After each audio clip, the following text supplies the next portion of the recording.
हे लोगोफोर दिनैनि बे गुबुन मोनसे गोदान आपडेट भिडिअहाय नोंथांमोन गासैखौबो बर' हरनाय थालायबायदि स्ट्रंनिसिम आसा खालामो भिडिअखौहाय जागायनायनिफ्राय जोबजासिम नायलांगोन होननानै एक्चुअली नोंथांमोनाथ' भिडिअनि टाइटेल आरो थाम्बनेल नायनानै एसेब्लाबो हमना खादोंआनो जानांगौ दे लोगोफोर नोंथांमोननिसिम दिनैहाय आं मा भिडिअनि सायावहाय आपडेटखौ लानानै फैदों। एक्चुअली लोगोफोर आं दिनैहाय लिंसार बसुमतारी आरो जेनिफार दैमारी बिथांमोननि मोनसे फैनो गोनां मिउजिक भिडिअनि सायावहाय आपडेटखौ नोंथांमोननिसिम लानानै फैदों दे लोगोफोर। थ' लोगोफोर नोंथांमोना बेनिखायनो बे भिडिअनि टाइटेला मा आरो बे भिडिअखौहाय जों बबे प्रडाक्शन बा चेनेलनि गेजेरजोंहाय नुनो मोनगोन। स' लोगोफोर नोंथांमोना बेखौ फारियै मिथिनो थाखाय भिडिअखौ स्किप खालामाजासे जोबजासिम नायलांबाय थाबानो जाबाय दे लोगोफोर। एक्चुअली लोगोफोर बे आपकामिं मोनसे मिउजिक भिडिअनि टाइटेलानो जाहैबाय मा होननानै दे लोगोफोर।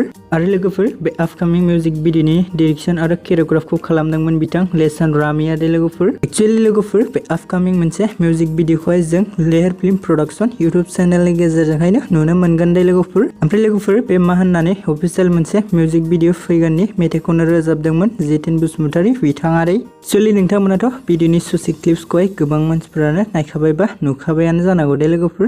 आसा खालामो लोगोफोर बे फैबाय थानाय माखासे समनि गेजेरावहायनो जों आबुं मोनसे मिउजिक भिडिअखौहायबो नुनो मोनगोन होननानै।